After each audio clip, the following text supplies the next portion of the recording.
Welcome to the Influency Podcast. I'm Hadar, and this is episode number 365.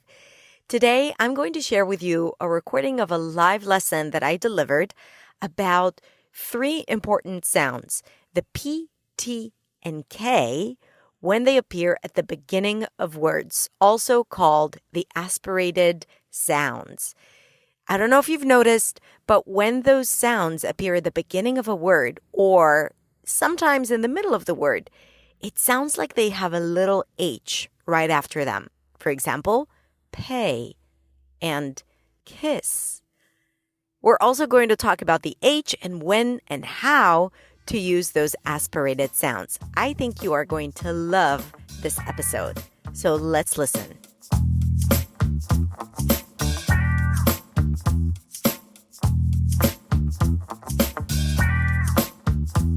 Hi, everyone. Thank you for joining. Okay, so I want to quickly review the H lesson that I released and also talk about the P's, the T's, and the K's. And I want to discuss that because one of my students had a great question about these sounds in relation to the H. So the H sound is a sound that it's supposed to be a consistent sound, and it usually is, but it gets confusing to some speakers. Here's the thing.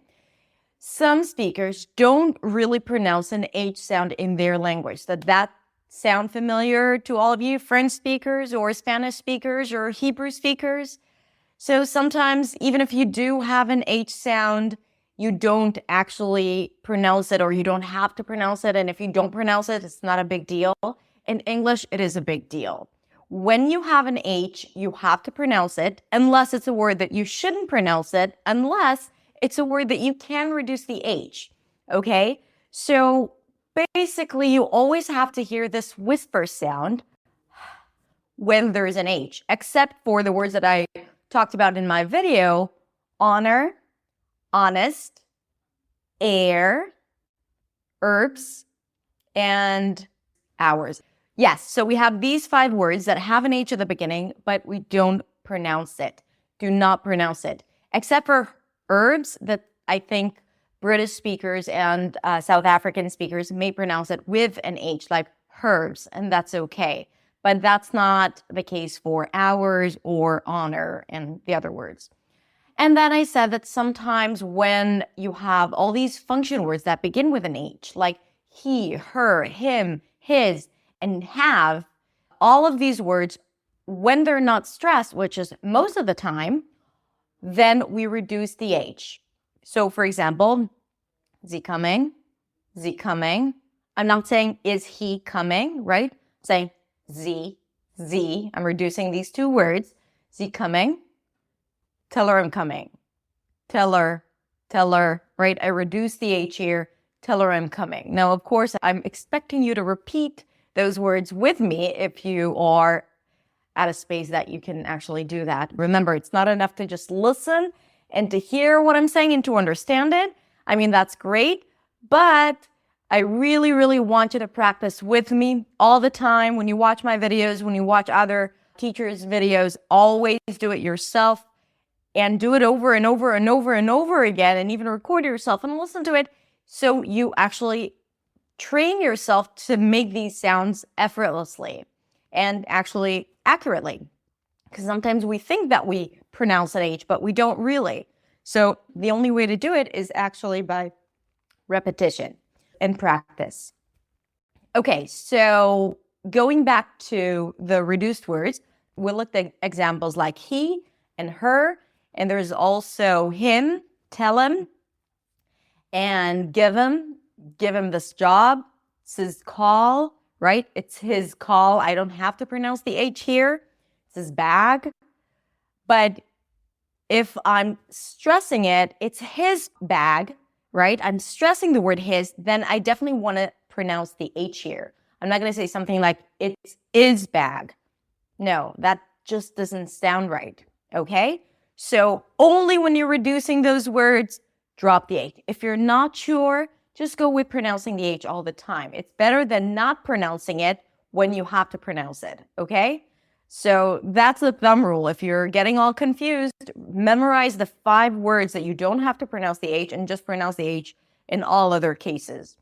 And then when you get more comfortable with it, then you can start reducing those H's in function words.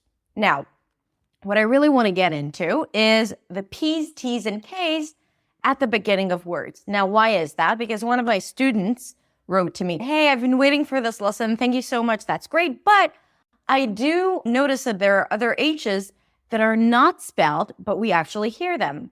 So I was reading this and I was like, what is she talking about? And then she said, look, in the word apartment, there is an H after a P. And that's a brilliant observation. But although it sounds like an H, it's not an official H. And here's the thing. When P's, K's, and T's appear at the beginning of words or at the beginning of stressed syllables, they're aspirated, which means they have this little H sound right after. But it's a lot shorter than a regular H. It's almost unnoticeable. You can drop it and the word is going to be clear, but you do want to pronounce it because it makes you sound a lot better. Look at this example. Let's take the word pay versus pay. Do you hear the difference? Let me know in the comments. Do you hear the difference between, again, pay and pay? Do you hear the difference between take and take? So the second option is aspirated, so it feels like there is a little H. Can you make the difference? Can you create that little H sound? Pay. So what is this? What is this sound? Yes, it's a little H, but I want you to think of it as if you're holding your breath, closing your lips. Let's practice the P, for example. Close your lips. Build up the tension, the pressure there, right? The air is pushing out, but you're holding it. And then you're releasing it with this strong puff. As if you're coming out of the water and you have to breathe out. Pay. It feels like it's a little whisper. You're not even starting your voice. Pay. And that's the thing. Peace and not peace. People and not people. Pitch and not bitch. Because then it may sound to native speakers like B-I-T-C-H. We don't want that. When you have this whisper, it's very clear that it's a P sound. Pitch. Let's go to a K sound, represented with the letter C or the letter A, and sometimes with the letters CH. Cake. Car. Accomplishment. So it's at the beginning of words, but also at the beginning of stressed syllables. Okay, so all these three sounds, the P's, T's, and K's, and in a second I'll talk about why these three sounds behave this way. When they're at the beginning of words and at the beginning of stressed syllables, then they're aspirated. There's this little H. Take. Tough. Atomic. Fantastic. It's not fantastic. Fantastic. So you want to have this little whisper. These three sounds are plosives, which means that the sound is created by the breath being held and then released abruptly, immediately. Unlike fricatives like an F or a TH, where the air comes out slowly and smoothly. Okay? So the P's and T's and K's are stop sounds and they kind of like explode. And also they're voiceless. So if we think of the B sound, it doesn't happen with a B sound because we're activating the vocal cords for this one. Bay, right? Bye. We can do bye, right? But if we say pie, can I get a piece of pie? Piece of pie, right? We definitely hear this H sound. So let's have a little recap. You want to use the H when you're pronouncing P, P's, T's, and K's at the beginning of words and at the beginning of stressed syllables. Now, of course, when I'm saying K's, I'm not just talking about the letter K. I'm talking about the K sound. So, as in pay, or apartment, k as in cake or accomplish, and T as in tough and fantastic. Okay? Good. So practice it for a little bit and let me know in the comments how it's going. And that's it. But now I'm going to go back to your questions. So, okay, if you don't use H speaking, why are you writing it? The question of all questions. English is not a phonetic language. Sometimes there are sounds and letters that maybe 300 years ago used to be pronounced, or 1,000 years ago, but it's no longer pronounced. Something happened, the language evolved, people tend to drop it in certain positions, and then it just disappeared from spoken English. And again, English is not a phonetic language, so anything can happen. And you have to remember that when you're reading, not just when we're talking about the H, when we're talking about everything. And also think about it. In English, there are 16 different vowel sounds, and there are only 5 vowel letters, right? A, O, U, I, E. But go try represent 16 different vowel sounds with 5 letters.